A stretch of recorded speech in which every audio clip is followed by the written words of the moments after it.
नमस्कार, आप देख रहे वीआईपी न्यूज। मैं हूं आपके साथ प्रज्ञा तिवारी। रुक करते खबरों की ओर। छत्तीसगढ़ की राजधानी के एक मेडिकल कॉलेज से रैगिंग का एक गंभीर मामला सामने आया है, जहां एमबीबीएस सेकेंड ईयर के छात्रों ने फर्स्ट ईयर के करीब 50 छात्रों को हॉस्टल में पीटा और उन्हें अपमानजनक तरीके से प्रताड़ित किया।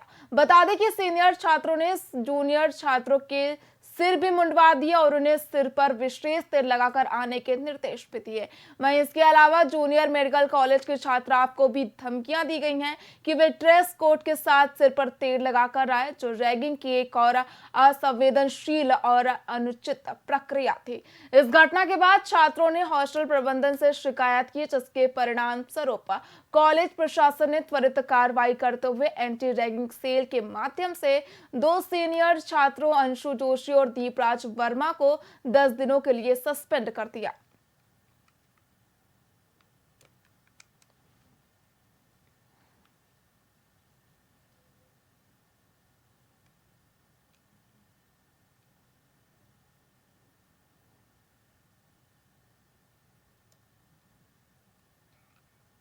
छत्तीसगढ़ के उप मुख्यमंत्री अरुण साव ने पत्रकार वार्ता की। इस दौरान डिप्टी सीएम ने कांग्रेस के बयानों पर चुटकी ली और कहा कि कांग्रेस मुंगेरी लाल के हसीन सपने देख रही है। उन्होंने कहा कि रायपुर दक्षिण सीट पर भाजपा की जीत तय है, कांग्रेस के सारे दावे खोखले हैं और बीजेपी प्रचंड मतों से जीत दर्ज करेगी।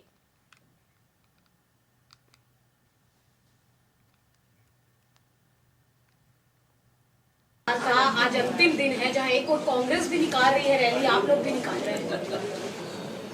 रायपुर दक्षिण विधानसभा का उपचुनाव 13 नवंबर को मतदान होना है।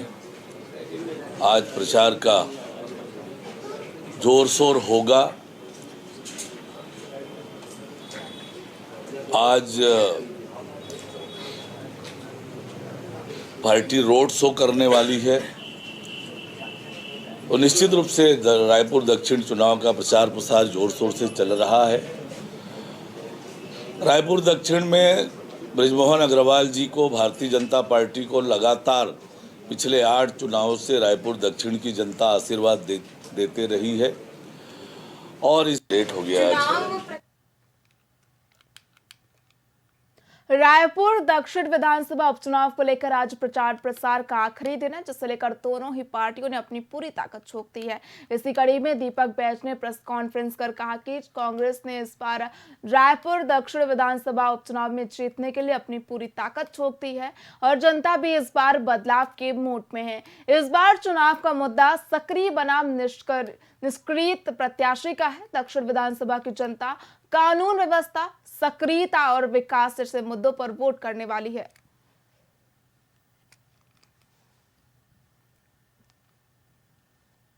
से बिखराव दिखा है, गुटबाजी चरम पर दिखा है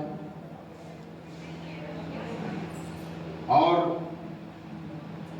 तमाम विधायक, मंत्री से लेकर बड़े नेता एक तरफ और सिर्फ एक खेमा ही चुनाव लड़ते दिखा है।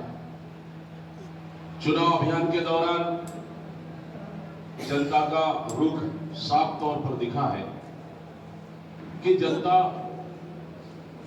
इस समय दक्षिण विधानसभा उपचुनाव में बदलाव के लिए आतुर है। इस चुनाव में हमारा मुख्य मुद्दा रहा है कि सरकार की 10 महीने की नाकामी, लूट, हत्या, चोरी, डकैती, महिलाओं पर अत्याचार, बलात्कार और चाकूबाजी, गोलीबारी, कुल मिलाकर बढ़ते अपराध छत्तीसगढ़ की जनता के लिए सबसे बड़ा चिंता का विषय बना हुआ है। पूरी तरह से कांकेर बस्तर के अंदरूनी इलाके में ग्रामीण अक्सर सुरक्षा बलों के कैंप का विरोध करते हैं और जवानों पर तरह तरह के आरोप भी लगाए जाते हैं। इसी बस्तर संभाग के पखांजूर इलाके से एक अलग ही तस्वीर निकलकर सामने आई है, जहां ग्रामीण कैंप के वापस जाने का विरोध कर रहे हैं। दरअसल पखांजूर से 80 किलोमीटर दूर लोहत्तर थाना अंतर्गत जाड़े कुर्सी में CAF का कैंप है और इस कैंप के वापस जाने की सूचना ग्रामीणों को रात में मिली और तड़के सुबह पूरे काफिले ग्रामीण कैंप के सामने बैठ गए और ग्रामीणों ने कैंप के वापस न जाने की मांग की है। उनका कहना है कि कैंप के खुलने से क्षेत्र में काफी विकास के साथ खुशहाली और बदलाव हुए हैं, सड़कें बनी हैं, लोग नौकरी कर रहे हैं, सेना और पुलिस में युवा चयन हो रहे हैं, इसके साथ ही तैयारी भी कर रहे हैं। ये सब कैंप के खुलने से संभव हुआ है, लेकिन कैंप के वापस जाने से सालों पुराना लाल आतंक साया फिर से लोगों की जान लेने लगा है। मेरे यहाँ को जो लड़का काम करता ना खिल्लू, वो खाना खाने आया था, वो मेरे फ़ोन करके बताया, फिर मैं दुकान से आया, फिर देखा कि झिल्ली में पूरा ढका हुआ था, ब्लड ही ब्लड था। उसके बाद में थाना में फ़ोन लगाया, वो बच्चा था। दानी टोला शीतला मंदिर के पास अज्ञात शिशु के मिलने की सूचना पर पुलिस टीम भेजी गई थी, जो वहां पर मौके पर जाकर मृत हालत में बच्चा जो पाया गया, जिसे मौके पर ही मर्ग पंचनामा कार्रवाई की गई है और उसके पश्चात जो है PM के लिए भेजा गया है। PM रिपोर्ट अभी अप्राप्त है। किसके द्वारा उस नवजात शिशु को फेंका गया है, इसके लिए आसपास के CCTV फुटेज को खंगाला जा रहा है और जैसे ही उसमें अज्ञात माता पिता के बारे में पता चलेगा तो उसके आधार पर वैधानिक कार्रवाई की जाएगी। छत्तीसगढ़ के पूर्व मुख्यमंत्री भूपेश बघेल ने एक प्रेस कॉन्फ्रेंस के दौरान भाजपा सरकार पर तीखा हमला बोला। बघेल ने कहा कि छत्तीसगढ़ को धान का कटोरा कहा जाता है, लेकिन भाजपा सरकार किसानों के हक में काम नहीं कर रही है। वहीं उन्होंने आरोप लगाया कि भाजपा सरकार को धान खरीदी से कोई फर्क नहीं पड़ता है, उनका इरादा किसानों से अनदेखी करने का है। इसी के साथ ही बघेल ने अपनी सरकार के कार्यकाल की तारीफ करते हुए कहा कि हमारी नीति थी कि 3 दिनों में धान का उठाव हो जाना चाहिए था और यह निरंतर चलता रहता था। वहीं किसान आंदोलन और भाजपा के नीतियों पर सवाल उठाते हुए बघेल ने कहा कि आगामी विधानसभा चुनाव में भाजपा पुरानी रणनीतियों जैसे कि पैसे और कंबल वितरण के जरिए वोट हासिल करने की कोशिश कर रही है, लेकिन अब माहौल पूरी तरह से कांग्रेस के पक्ष में है। महाविकास आघाड़ी पूर्ण बहुमत के साथ सरकार बनाई। अब ये लोग फिर से वही काटने बांटने की बात कर रहे हैं। इनके पास कुछ है भी नहीं, आता भी कुछ नहीं और इसी प्रकार से बात करते रहते हैं। अभी अब झारखंड में कह रहे हैं वहां घुसपैठिए आज। आपको याद होगा इसी रायपुर में बृजमोहन अग्रवाल जी विधानसभा में हल्ला करते थे, यहाँ रोहिंग्या बसा रहे हैं। अब उनकी सरकार है, कितने रोहिंग्या आइडेंटिफाई किया और कितने बाहर किए और इसी प्रकार से पूरे प्रदेश में कितने घुसपैठिए आए और सरकार ने आइडेंटिफाई किया और कितने बाहर किए। अब यहाँ कोई बात नहीं कर रहे हैं, 11 महीने सरकार में। चुनाव पहले ये बात करते थे, अब झारखंड में वही बात, वहां के छोटे से भाजपा कार्यकर्ता होने के प्रधानमंत्री तक ये बात बोल रहे और घुसपैठिया यदि आया तो इसकी जिम्मेदारी किसकी है? भारत सरकार की। हमारी सीमा लगती है क्या? ये देश की सीमा लगती नहीं। महाविकास आघाड़ी दक्षिण विधानसभा उपचुनाव को लेकर आज प्रचार का अंतिम दिन है। ऐसे में भाजपा प्रचार प्रसार में पूरी ताकत झोंकते हुए नजर आ रही है। इस बीच स्वास्थ्य मंत्री श्याम बिहारी जायसवाल ने पत्रकार वार्ता की, जिसमें उन्होंने सरकार के 1 साल पूरे होने पर अपनी उपलब्धियां गिनवाई। इसके साथ ही उन्होंने कहा कि सरकार ने इन 11 महीनों में जनहित टिकरी की, जिसे जन जन तक पहुंचाया जा रहा है। बता दें कि दक्षिण विधानसभा उपचुनाव को लेकर कांग्रेस और भाजपा दोनों ही अपनी पूरी ताकत झोंकते हुए नजर आ रही हैं।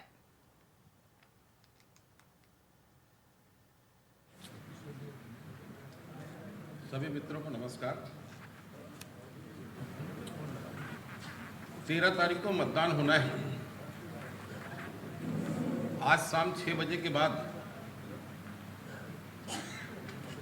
प्रचार बंद हो जाएगा और उसके पूर्व भारतीय जनता पार्टी के प्रत्याशी सुनील सोनी के समर्थन में एक भव्य रोड शो का आयोजन है जो दोपहर 2 बजे जय स्तंभ चौक से प्रारंभ होकर शाम को 5:30 बजे कटोरा तालाब पे उसका समापन होगा। रायपुर दक्षिण की जनता ने माननीय बृजमोहन जी को 8 बार आशीर्वाद दिया और उनकी कार्य क्षमता, उनके जनसंपर्क को देखते हुए पार्टी ने एक बृहद क्षेत्र में काम करने का अवसर देकर लोकसभा में भेजा है।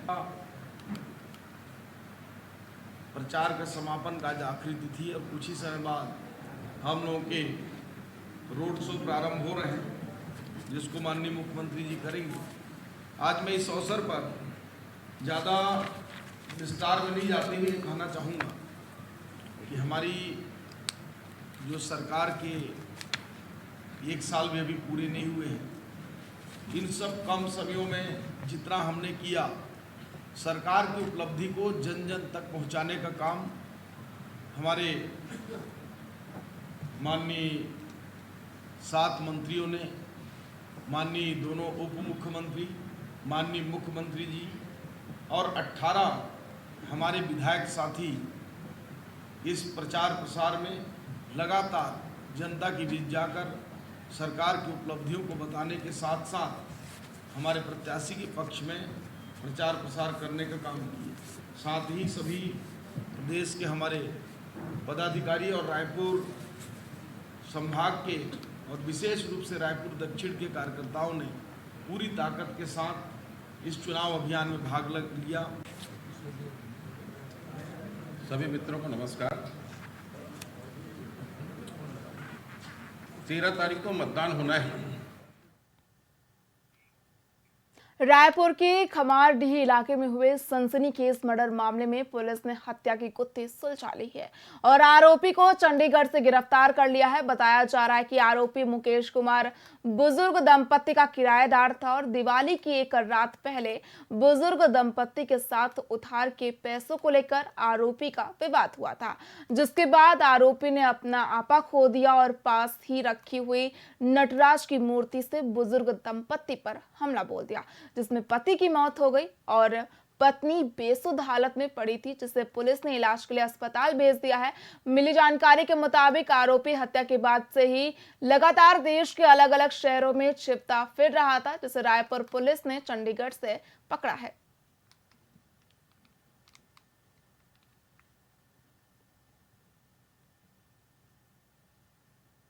हत्या की वारदात हुई थी जिसमें अज्ञात व्यक्तियों के द्वारा उसके घर में जो 2 दंपत्ति रत्नेश्वर बनर्जी और माया बनर्जी को किसी चीज से, जिसमें एक नटराज की मूर्ति से भी मारने का मामला आया था, जिससे रत्नेश्वर बनर्जी की मौत हुई थी। मौके पर ही माया बनर्जी को हॉस्पिटल में गंभीर अवस्था में एडमिट कराया गया था, जिसमें मुकेश कुमार थरवारी नाम का जो उनके घर का किराएदार, उसको संदिग्ध हालत में विभिन्न टेक्निकल एंड के आधार पर पहचान की गई थी। उसके लिए टीम यहाँ से रवाना हुई थी। टीम ने चंडीगढ़ से उसको पकड़ के लाया है। पूछताछ करने पर उसने बताया कि वो 20 से 25 हजार रुपये उधारी लिया हुआ था रत्नेश्वर बनर्जी से, उसी को वो उस दिन मांग रहे थे। हत्या की वारदात हुई थी।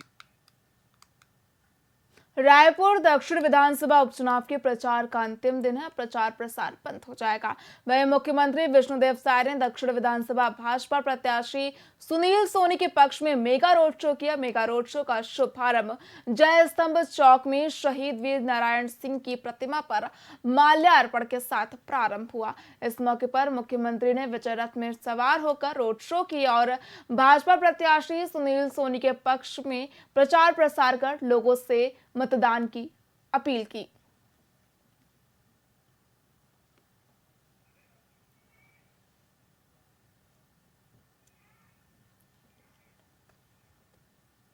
फिलहाल खबरों में इतना ही। देखते रहिए VIP न्यूज़। नमस्कार।